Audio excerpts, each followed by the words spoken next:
We're on chapter 11, and we're actually beginning with verse 12. Is that what I said? We talked about the Christians being in a place, and Christians bless a place by our presence. And those Christians who, we talked about how Christians are the ones who first established schools and hospitals and things like that. The welfare system, of course, Christians were doing that just shortly after Jesus died and rose again and ascended into heaven. Already the apostles were helping take care of the poor, the widows, the orphans, all that kind of stuff. Okay. So we talked a little bit about that and how Christians are the ones who did all these works of service, and eventually government began to recognize, well, these are all good and essential things that a society needs. Even libraries we talked about, Christians had the libraries too, because the government only is interested in preserving government documents and laws and art history archives and stuff like that, but Christians always wanted to preserve the Word of God and writings of our church teachers as well, and things like that, devotional writings and all these kind of things. To Christians, that's why it was important to be able to read and write, so you can learn about the Bible and all that kind of stuff. And so education became important to the Christians, and eventually the government began to say, hey, these are good things, and we can either supplement what the church is doing or take it over in some cases. In places where the church didn't have schools, the government would establish schools, and eventually now in every place the government has schools, at least in our nation, and the Christian schools are just kind of like on the side trying to do our thing. But it's the Christian schools have always been there, even before the public schools were. Some people can look at the public, like from the public schools, and say, oh, you Christian schools, you're copying us, and it's like, technically we were here first. Yeah. Yes, technically we were here first. You wouldn't even be here if it weren't for us, bucko. Yeah. Okay, so that's just kind of a reviewing now of verses 10 to 11, where when the righteous prosper, a city is glad, and the wicked perish, there are songs of joy. With the blessing of the upright, a city is exalted, but by the words of the wicked it is torn down. So if Christians weren't an influence in society, then people would be, even by their words, just tearing each other down, tearing society down, acting selfishly and lawlessly. And I mean, not that Christians don't sin too, we do, but Jesus said, told Christians, his followers, be a salt in society. Salt is a preservative, right? And improves the flavor. It has kind of a dual function, right? And melts the ice, of course. In Wisconsin, we'd say, and it melts ice. But that's a good thing, because salt as ice melt makes the world a safer place too, right? And the influence of the Christian faith makes society a safer place for everyone, I think. What do you think about that? Any thoughts you have? I agree with you. So there's a book I've got somewhere. It's about that thick, and it's called How Christianity Changed the World, and it talks about a lot of this stuff that I was just talking about, of how this is how basically the Christian faith spread all throughout the world, is the influence on society, and churches, schools, hospitals, libraries, welfare, all this kind of stuff. All right, let's begin now with verse 12 then. And we get a longer section, 12 to 23. So maybe let's split that in half and say maybe 12 to 17 to start out with. Somebody want to take those? A person who despises a neighbor has no sense, but a person who has understanding keeps quiet. Whoever gossips gives away secrets, but whoever is trustworthy in spirit can keep a secret. A nation will fall when there is no direction, but with many advisors there is victory. Whoever guarantees a stranger's loan will get into trouble, but whoever hates the closing of a deal remains secure. A gracious woman wins respect, but ruthless men gain riches. A merciful man benefits himself, but a cruel man hurts himself. Okay, so let's just talk about these because these seem to be a lot of. There's a lot there. What's that? There's a lot, right? Yeah, Just to- yeah, I know, yeah. And they seem to be kind of random one-liners, or two-liners, I guess we would call these, because classic Hebrew poetry, they love two lines that are parallel, either in the same thought or in opposite thoughts.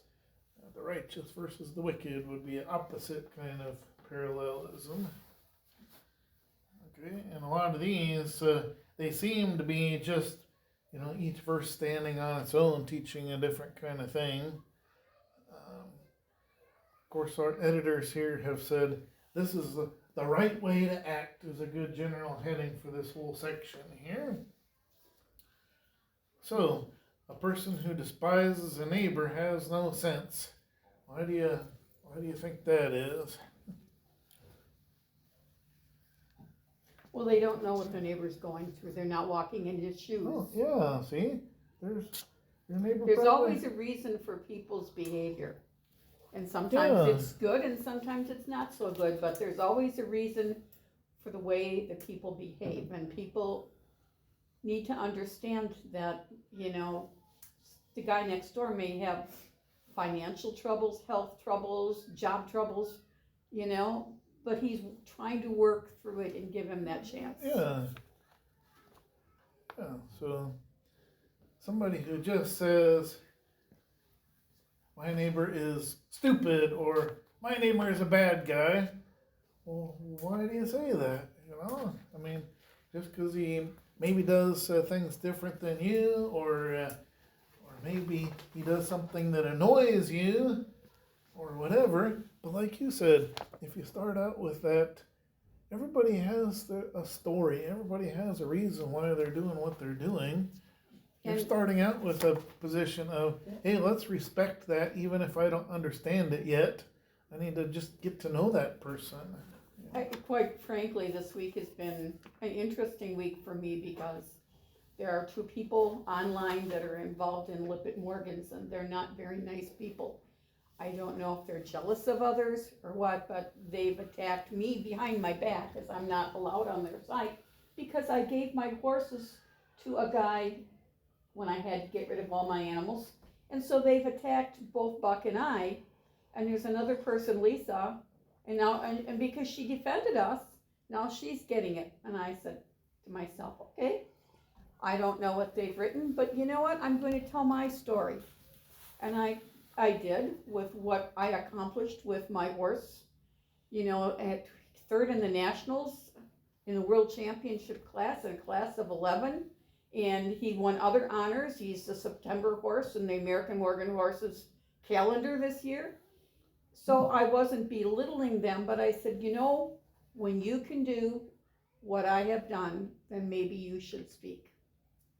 Mhm. And I posted it, and the reactions were, you said it nicely. You didn't jump on them because of what they said about you, which you don't even know what they said about you, but you stated your facts. Yeah. And, that's the way to handle things, I think, because Yeah, see, that's wisdom. Other people, if they don't understand your story, that's why they're jumping all over you, because they didn't take time to learn the facts. well, and then I've been in Lippert Morgan since 1972, and these two have no anywhere near the years that I have. So, what gives them the right to criticize me when I dedicated my life to this breed? Yeah. Mhm. That's hard. bringing this up, it's hard to understand a person, and we live in the mobile home court, that they get so riled and, well, druggies, but they shoot holes into your trailer. Oh my gosh. You know, Wow. with a gun. Well, yeah, police took care of them. But it's hard to imagine what is going through their mind. It's, you know, they were just awful people. And Yeah, hard not to despise a neighbor like that. yeah. It's There are- very hard. There are good people on this earth and there's some really bad people on this earth, and you just have to work around it and try to live a normal lifestyle that's not hurting anybody else. Yeah. So, and maybe the best you can do is you and Fred just kind of mind your own business. I mean, if they're shooting holes in your trailer, well, you have to try to, well, you call the police, you see if they can make things right. Wow. But They very quickly got them out of there. yeah. Well, they did good. They Good. got them out of there right as soon as they could. You know, the people that owned it, but you know, it's hard. It's like Life's hard enough without having extra hard things put in front of you, you know? Yeah.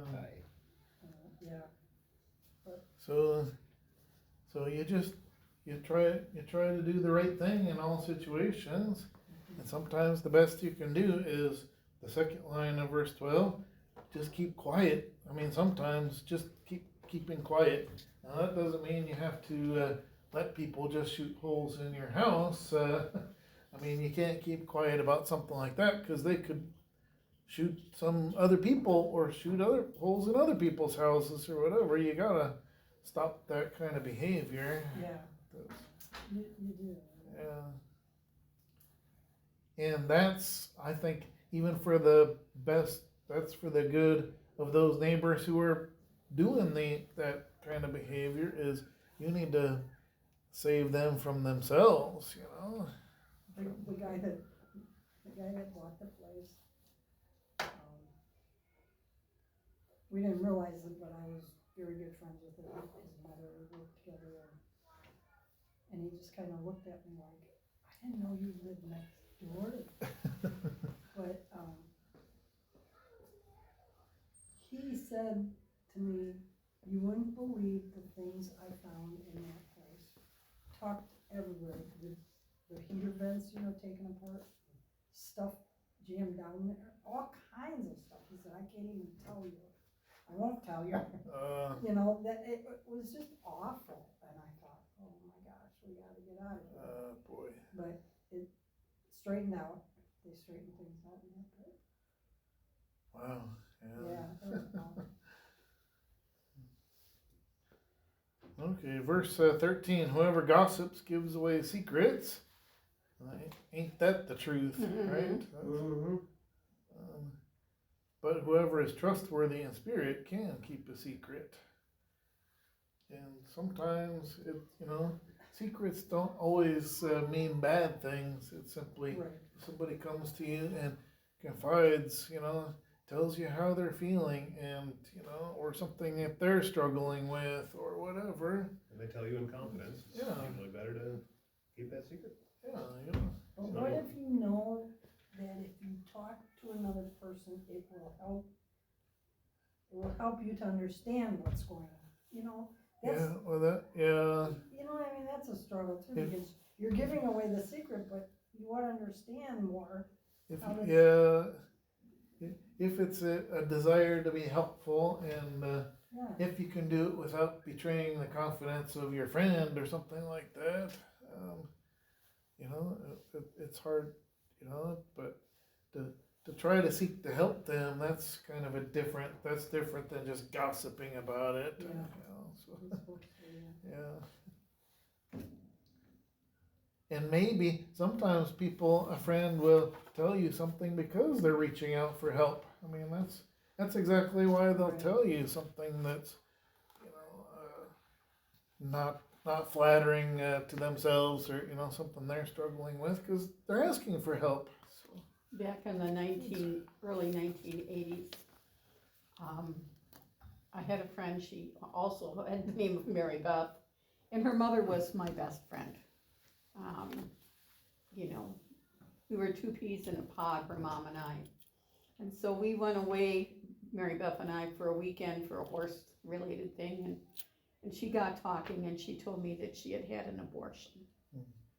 And she felt very bad about that. She was living with a guy that was old enough to be her father, and, she claimed he forced her into this, and, she felt very bad about it. And I kept that a secret. She never told her mother. I never told her mother. She was reaching out, she had to let go to somebody, and she let go to me. And so, if it helped her to do that, I think that it did. That was where it ended. And I never said a word to her mom or anybody. Yeah. I think about the movie It's a Wonderful Life, which probably everybody's seen that, right? It's a Wonderful Life. Mhm. So the classic movie. So George, when he's young, is working at the drugstore, and the druggist, almost accidentally poisons a kid, Yeah. gives him the wrong, medicine in the capsules, and George doesn't. He knows this, and he doesn't deliver the medicine, and he gets in trouble. But then the druggist, Mr. Gower, realizes, oh, you just saved me from poisoning a kid, and George says, I'll never tell anybody as long as I live, Mr. Gower, and in the movie, it turns out, George never did tell anybody that. He kept that secret because, and you think about it, is Mr. Gower lived long and prospered, and of course, if it wasn't for George, then, George's glimpse where he'd never been born, well then Mr. Gower was ruined. He had been in prison for the poisoning incident. He was not respected. His life was just nothing. But because, in real life, or I should say in George's life, because he had been born, he kept that secret, and it allowed Mr. Gower to live long and prosper, What if it had gotten out that he almost poisoned the kid? Well, he'd probably lose his drugstore, he'd lose his business. Who knows what else, would happen. Then he'd be poor, and who knows what else would happen in his life. It would be sort of like if maybe he would have. No, he probably wouldn't have gone to jail because he didn't actually. George still stopped the medicine. But anyway, the point is, there are certain situations where you can actually really help someone by keeping that confidence. That's just one example from a movie, yes, but we could see how that could happen in real life, something like that, Okay, verse 14, a nation will fall when there is no direction, but with many advisors there is victory. So, we could get into politics, and sometimes we think maybe we have too much direction if we get somebody in office who says, okay, here's how it's going to be, people, here's and it's like, well, I'm not railing against President Trump or anything. I just think he's doing good things. I just don't like his methods. You don't just waltz into a government office and say, you're all fired, stuff like that. But we'll see how stuff like that turns out. Yeah. You're not our fault. I'm glad I'm retired and not And then one of those people with a job. And then 1 or 2 days later, we shouldn't have fired you. We shouldn't have fired. They realized that was a mistake now. Well, why'd you fire everybody in the first place? Yeah. Yeah. He's got some crook people around him. Keep Yeah, so, in order. but as long as he has Anyway. advisors Yeah. and of course we have Supreme Court judges who can say, hey, now wait a second here. The president shouldn't be making this executive order. This is not, Yeah, not it's not up to constitutional. him. Or, It's not so, up to him. Yeah, yeah. So, yeah. That's true, yeah. So we have our system of checks and balances where the advisors are the ones who say, hey, wait a second, this is not what we should be doing here. So, We had some very brilliant men that set up the way it should the Constitution oh, and yeah. how things should be run, so we can thank them for their knowledge. Yeah, they must have been geniuses, Yeah. those who drafted this Constitution, and amazing, Yep, they were ordinary men, Yeah, that's right. Yeah. God didn't use rebel rousers Yeah. to do it with. Yeah, that's right, yeah. So.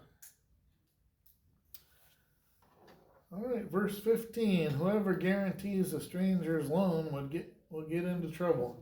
Well, why would you? I don't know. Yeah, Well, if the guess- guy I doesn't guess pay people him get- back on the loan, he's out the money and, Yeah. so sorry. Yeah. Sorry, not sorry. I guess Yeah. there are a lot of Like stories yourself. like that, but I just wonder, I mean, why would I even, Well, this goes back many years. I had a friend and her son was on the varsity or the JV soccer team, and that's how we became friends, and my oldest son was on there too, so that's how long this was. And she was looking for a job, and she found a job, but she didn't have a car, and she was married. Her husband could have bought her a car, but she saw this car, it was a convertible. Oh boy. Call me stupid, and she said, Mary Beth, if you could just give me a loan of $1,000. At the time I had the money because my uncle had passed away and left me some money, and so I think that was it. And whatever, I had the money. And I thought about this and I thought, why doesn't she go to her husband if she needs a car? And I thought, well, he seems like a nice guy, but you just don't know what their relationship really is. And she really wanted this job. So I did it. And she paid $300. And then she stopped making payments. And she lost the job. And I contacted her and I said, hey, you still owe me $700. Can you start making payments? Well, and then she had cancer. And she had gone through the treatments and then it came back. And, I really at the time needed the money. So I went to her husband and I said, maybe I'm wrong in doing this, but this is what happened. And, he was mad. Did I get paid ever? Nope. mm, So I learned my lesson. well, but we also heard Jesus say, give to those who beg from you and don't expect anything in return. Lend your money, but and don't expect to get repaid, and that's what you did. So that's the right thing according to Jesus's words. So how does that kind of jive with what Solomon is saying here? Is well, if you're guaranteeing somebody else's loan, I mean, you're not loaning the money. You're just saying I'll be responsible if they default and don't pay. Well, then you're going to get yourself in trouble. You're signing up for the entire loan, basically. That's different than, hey, can you loan me $1,000 or something? So it's one thing to give to others and try to help them, and I think you were doing the right thing, even though you didn't get it all back. But that's that's sad. One, and she ended up dying from cancer too, so, it's just. But you did help her, and that's. But you can get yourself into trouble, and that's kind of the point of this verse, right? So. Yeah. Okay, and verse 16, a gracious woman wins respect. And that's, so how does that, what do you think that's talking about there?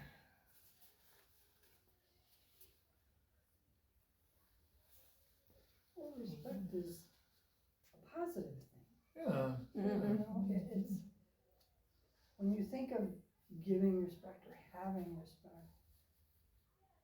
it makes you feel good, not, oh, I'm such a jerk. yeah, And, yeah, so, basically, yeah, it so means respect a gracious woman. a great, Even if it just says a gracious woman, but what about a man? I mean, if they're. right, yeah. And gracious means giving of yourself. Yeah, It means yeah. loving people, serving people, giving of yourself. It's what God does to us. The grace means giving to people that don't deserve. Yeah, it's not deserved. You're just good to everybody, and that does earn you respect. So it could be a man. So why is it? Betty has a good question. Why a woman here and not a man? And why in the second part is it a man and not a woman? But ruthless men gain riches. That's and that's kind of the opposite. Ruthless men. Well, what makes them ruthless? Or what They does it put mean to be themselves ruthless? first. Yeah, Yeah. it's like you don't care about anybody else. That's what ruthless means. I'd say in the grand scheme of things, you're nothing but a scurvy little spider. Yeah, that's right. You and that goes for you too. To give another Life from It's a Wonderful Life. So. Yeah, so ruthless men gain riches. So, we're going with It's a Wonderful Life. So, Mr. Potter, Henry F. Potter, he didn't really care about anybody else. He was just, or It was all about himself. or you think of Ebenezer Scrooge. Oh, All they're those gonna poor go. people, aren't there enough prisons for them? Yeah. Are there no prisons? Are there no workhouses? Maybe they should just die and decrease the surplus population, right? He doesn't care about anybody. You're talking about It's a Wonderful Life. I'm deep cleaning certain parts of my home, and I found a big collection. I must have 8 CDs in it of John Wayne. I'm like, where has this been? So we're gonna have John Wayne nights. Oh, okay. Well, there you go. Hope you like westerns. I just read something about him on Facebook about him, and he was at a restaurant, and it was a wealthy, money restaurant, and this guy that was being served by this waiter just jumped all over the waiter. And John Wayne was sitting a couple tables over, and he heard this, and he got up, and he went right at the customer and said, he's working, he's doing his job. What right do you have to just yell at him and belittle him? And, and the customer kind of went, ooh, and the waiter went and thanked John Wayne, but that was a nice thing to do. I mean, things happen. Nobody's perfect, and if anybody thinks they are, well, I'm sorry, but you're not. We all make mistakes in our lives, but the guy's trying, so don't criticize him for trying to help you. Yeah. So you be more respectful, Pilgrim.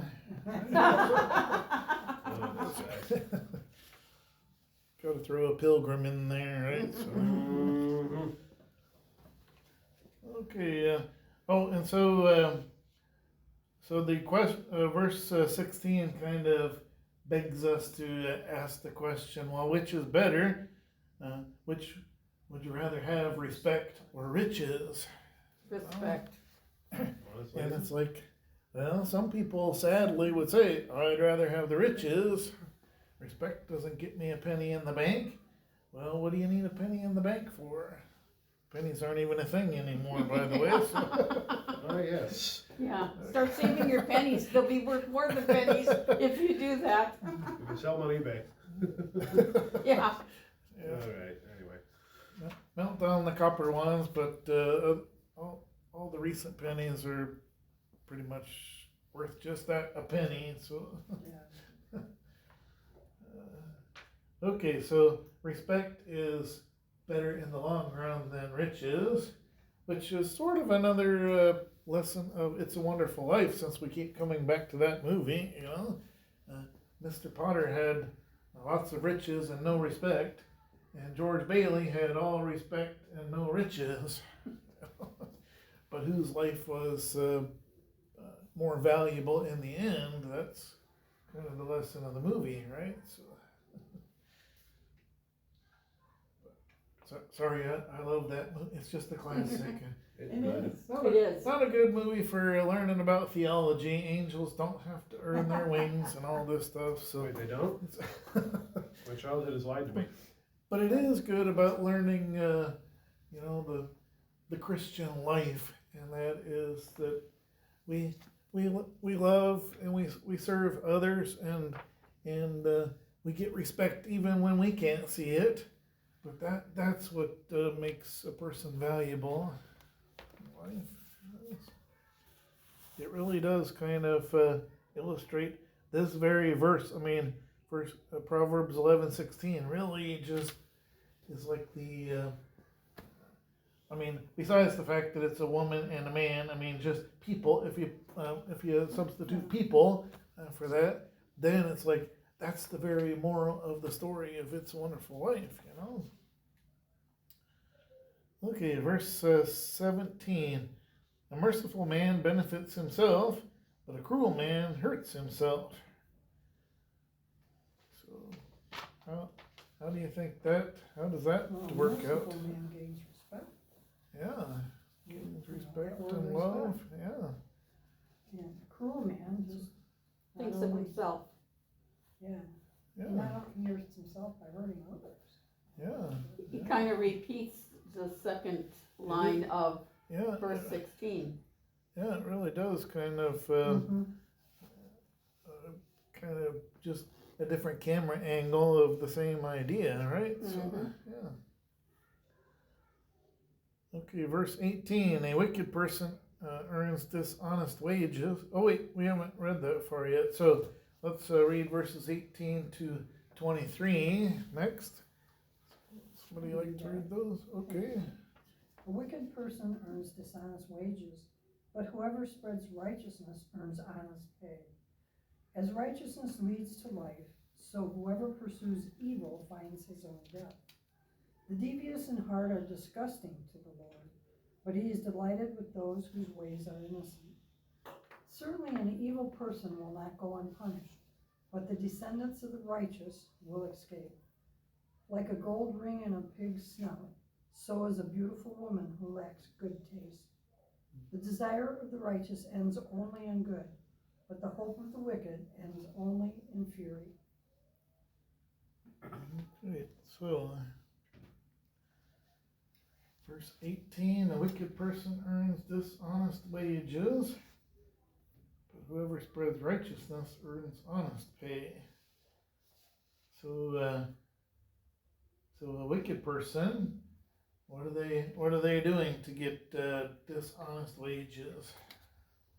Screwing around with other people Yeah. and taking their money and their goods and Whatnot. whatnot, yeah. Wicked basically is like trying to take what doesn't belong to you. I Mhm. mean, in all kinds of various ways, scheming, you know, not going through the proper channels, not You're doing just what cheating you're at that supposed point. to do. Yeah, trying to break all the rules, trying to get ahead of other people, all that kind of stuff. Taking from others what you shouldn't have. Yeah. So, but whoever spreads righteousness earns honest pay. So, spreading righteousness means doing what the Lord commands you to do, loving and serving other people. No matter what. Yeah, no matter what. Yeah.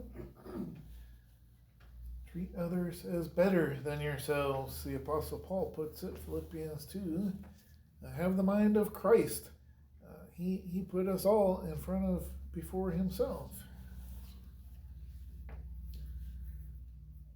Okay, verse 19, as righteousness leads to life, so whoever pursues evil finds his own death.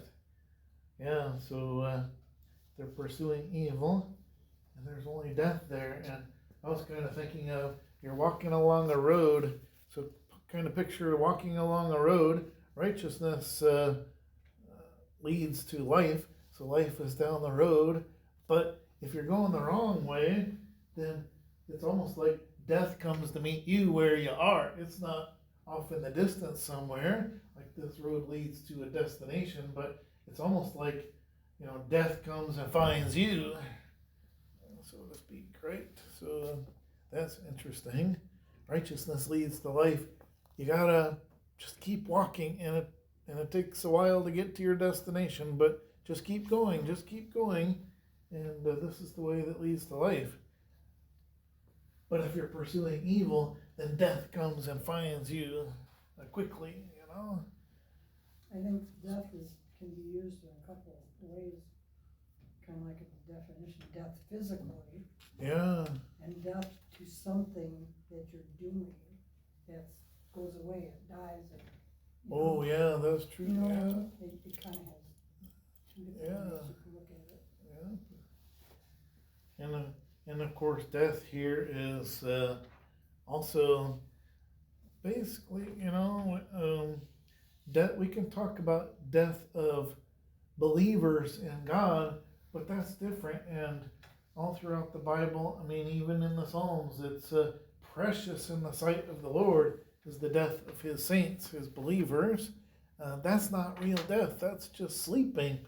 That's just a temporary state. But this kind of death, whoever pursues evil finds his own death. That's an eternal kind of death, right? So.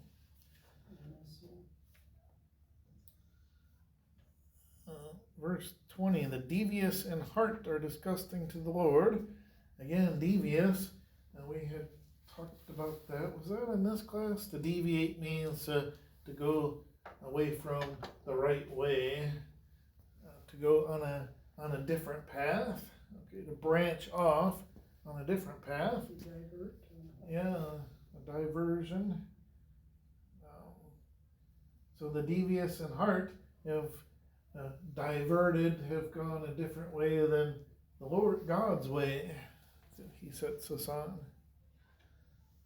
And that's disgusting to the Lord because, you're going the wrong way. You're going to end up in death.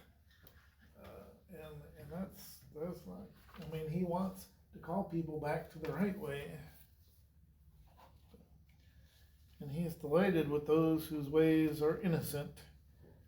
And innocent simply means doing the Lord's commands, doing righteousness. So, all right. Any thoughts on those verses there? Okay, verse 21. Certainly, an evil person will not go unpunished. That's what we believe about the Lord, that he is just, and so the evil will be punished in the end, even if not immediately, but in the end they will. But the descendants of the righteous will escape. Well, that's interesting. So it's not just the righteous will escape, but it's the descendants of the righteous. Why do you think that is? That's a good question.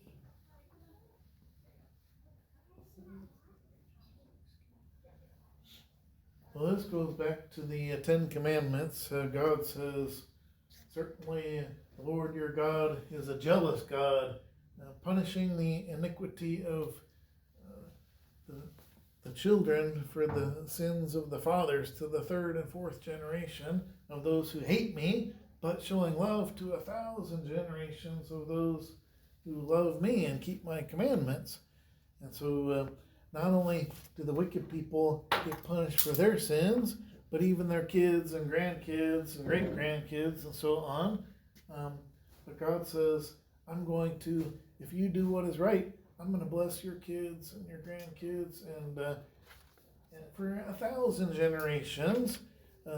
That what the right things that you do now are gonna be a blessing to your family way down the line, many generations. You know, even if they do wrong things, they'll still say, but we are blessed because grandma did this, or great grandma did this, or whatever, right? So maybe we wish we could be more like grandma, great grandma, whatever, yeah, but we are blessed because of her and her righteousness. The descendants of the righteous will escape. That doesn't mean that just because you believe in God means all your kids are going to go to heaven. It's not necessarily saying that, but it does mean that they are going to more likely to follow in your way and be blessed by the Lord in that He will remind them of all the things that you taught them and the righteousness that they learned, and that kind of thing, right? So, and sometimes, yes, we say, oh, well, what if a child dies before it can be baptized, or all this kind of stuff? Well, it does say that the righteous, the Lord will look even upon the children of the righteous, and He's not going to condemn them to hell just because they didn't get baptized yet or something like that. And so it does often talk about God blessing the children for the sake of the parents too. So,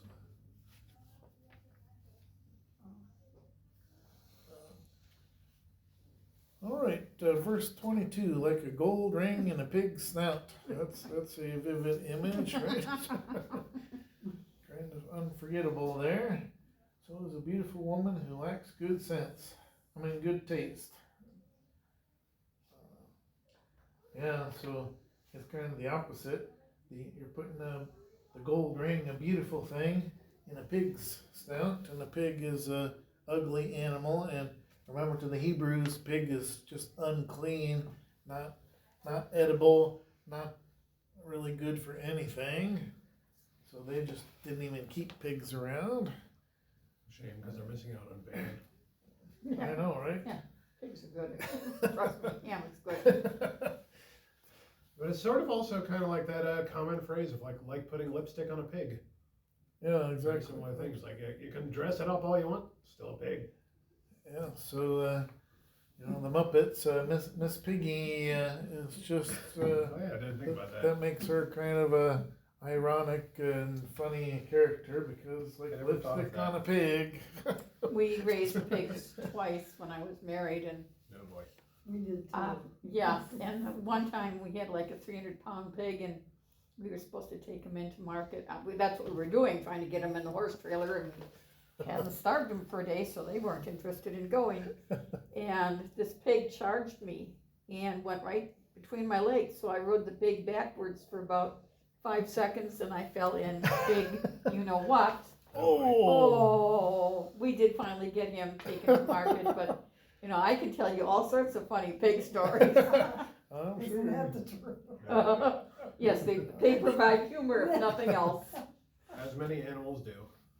Oh, yeah. So, but in the second half of verse 22, he flips it. So now the woman is beautiful, and now she's got an ugly thing, and that is Poor taste. she has poor taste. All right, so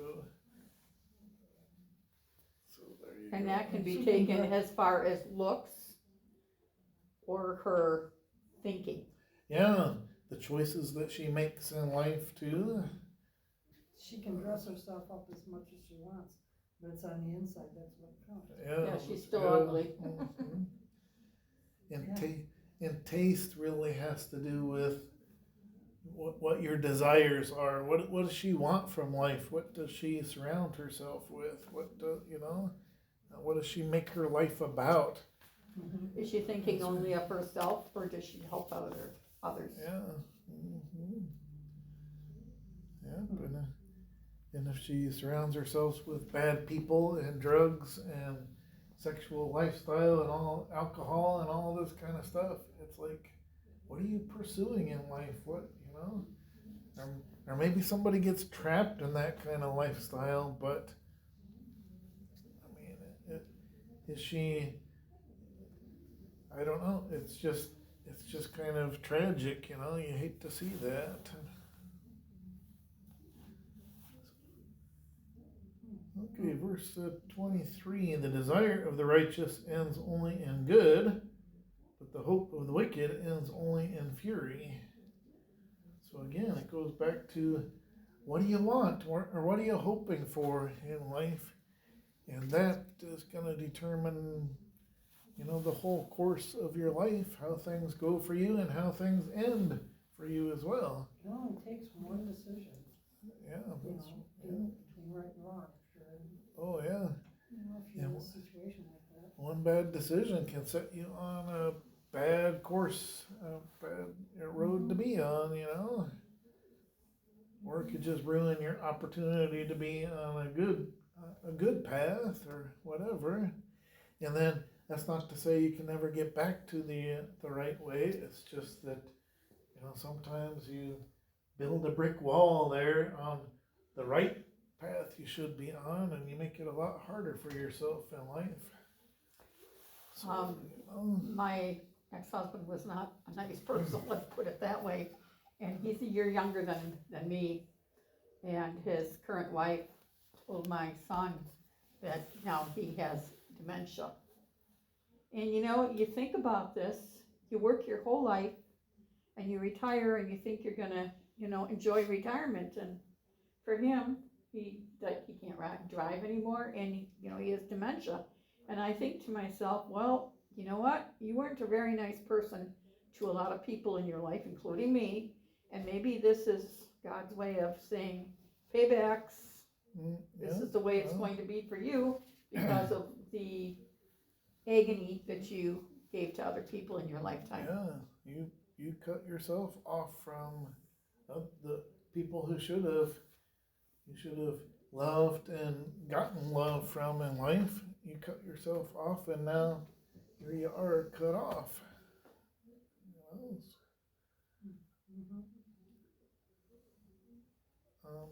But the righteous, if you're trying to do the right thing, it doesn't mean you're not going to fail sometimes. But if you're trying to do the right thing, people will know that. And they'll, even when you do mess up or make a mistake or just things don't go right, people will forgive you for that. You were trying to do the right thing. And people would say, oh, I fail too. And we forgive one another, we build one another up, and we keep going on the path.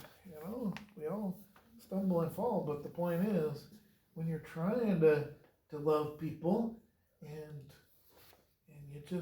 you mess up, it's what the desire of your heart, the desire of the righteous, it's going to end up, everything's going to end up fine in the end, even if you do mess things up. It ends only in good. That doesn't mean you don't have hard times along the way. Right, but the hope of the wicked ends only in fury. It's just funny how people are. This was 2 years ago, and my friend would let this 4-H'er use her horse in driving, and then she wanted to ride it a certain way, saddle seat, which was my forte when I showed. And so where Shar kept her horse, the lady also gave lessons. She charged for the lessons. Now, this is a 4-H'er. I help 4-H'ers. I said, I'll give you lessons. Well, the lady didn't want me out there. So the day of the show was the day I gave her lessons because it wasn't on the property, it was at the show. And I said, come on, we're going to practice, and I'm going to tell you what to do, right and wrong and whatever. And so I gave her some lessons. And this woman is looking at me like, Well, she went in the classes and she placed in every class, and she won the reserve championship. So, and I didn't charge her for anything. It's 4-H. You help these kids, you encourage these kids, you know, and meanwhile, there's Lois going, So she kind of changed her mind about me, thinking I was a dummy, because I knew what I was doing, so, you know. Yeah, Wow. and this just really struck me when it says the hope of the wicked ends only in fury. Where they end up, so this is where they end up. They can only be angry, you know. It kind of gave me this picture of like, what is it, you know, to be in hell, really? The devil and all those who follow, all those who don't believe in God, and they end up in hell. What is hell but just like anger, just burning anger, you know? And who are they angry at? You know, the wicked, if they end up, it says, ends only in fury. Well, if they're angry, who are they angry at? They could be angry at God, but then again, in hell, it's like, from what I understand, it's the absence of God. Yeah, So- so and they're Who angry. can they be angry at, aside from themselves? I think that's the answer. They're angry at themselves. For what they did, What? and it's too late at that point. Yeah, I knew the right way, and I messed up. I chose to serve myself rather than God, and I took the selfish way, and now I can only be angry at myself. And I think in the end, that's what it comes down to, is God saying, hey, you chose that way. I tried to call you back. I tried and tried and tried to call you back, and to even send Christians into your life to bring you back to the right way. I tried and tried. You can only be, in the end, when I say, okay, fine, have it your way, you can only be angry at yourself. This is what you wanted. Yeah. So I had that picture when I read this verse, and I'm like, wow, that's a scary thought. But I mean, isn't that what it's saying? Is their way can only end in fury. If you know what heaven and hell are like, what they're supposed, what they are, if you know what they're used for, why in the world would you want to be wicked and go to hell? I know, yeah. You know, They think it's just, it's not, I mean, waste. either it's just ceasing to exist, and if that was the case, well, if I don't exist anymore, then who cares? Okay, so I don't exist anymore, fine, you know. That doesn't seem so bad, just ceasing to exist, but I don't think nobody ceases to exist. Yeah, that's the popular thought process. Yeah. You don't just go poof, I mean, that doesn't sound so bad, but. That's not how it works. I occasionally, it warms my heart, but when my dad passed away, the pastor said to me that your father was a saved man. And I had no clue if he was or wasn't.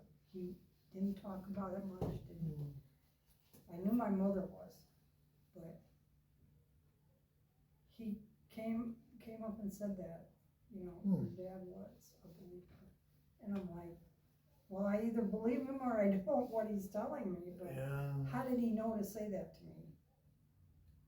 Yeah, I don't know. Being a believer He myself, must have, maybe so he your must dad, have. yeah, maybe your I can dad only- said something and the pastor was convinced, so.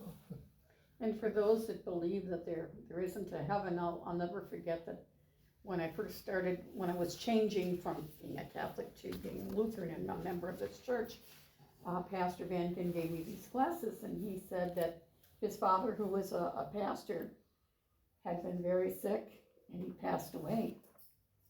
And the doctors brought him back. And he was so angry. He said, why did you bring me back? It was so beautiful there. He was just mad.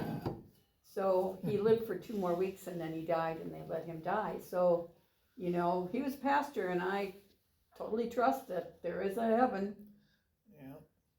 and that there's also a hell too, you know. But And if you think about Jesus' parable of the rich man and Lazarus, so Lazarus was this poor man who had nothing, and even the dogs licked his sores on his body and stuff, and the rich man who didn't care about anything else except his riches, and of course he went down to the place of torture. But what was his big torture? The rich man, he looks up, he sees the poor man Lazarus in the bosom of Abraham. In other words, Abraham is hugging him, he's hanging out with Abraham, and he's in joy and peace and all this. And the rich man is in torment, and I think a big part of his torment is he's seeing what he could have had. I could be in joy and peace, the joy and peace of heaven, and yet I got burning flames, you know. But that has to be an even worse torture, is to see what you could have had. And again, And you don't get a second chance. yeah. Well, you get second chances and third chances, all kinds of chances during life. But eventually God has to say, okay, game over. Have chances. Have it your way. And if it is, but Lord, I wanted to walk your way and do what is right, then God says, you're forgiven for all the times you messed up. But if you said, I want to have it my way and I don't want anything to do with God, then God says, All right, okay. but remember, you wanted this. So have it your way is correct what God says, because if we say, but I want your way, God, then that's what God gives us. Have it your way, which is my way. But to the evil, he says, have it your way, which is your way. Right? Okay, yeah, it's about time for us to quit. So, all right, let's close now with prayer. We thank you, God, for teaching us your truth and leading us on your way, so that our way can be your way, and in your way, our way. And we thank you that even when we do fail, that you pick us up again, you forgive us, and you set us on the right path. And we pray that you would help us to lead others in the way of righteousness as well. Through Jesus Christ our Lord, we pray. Amen. Amen. Okay, thanks for coming. Thank you.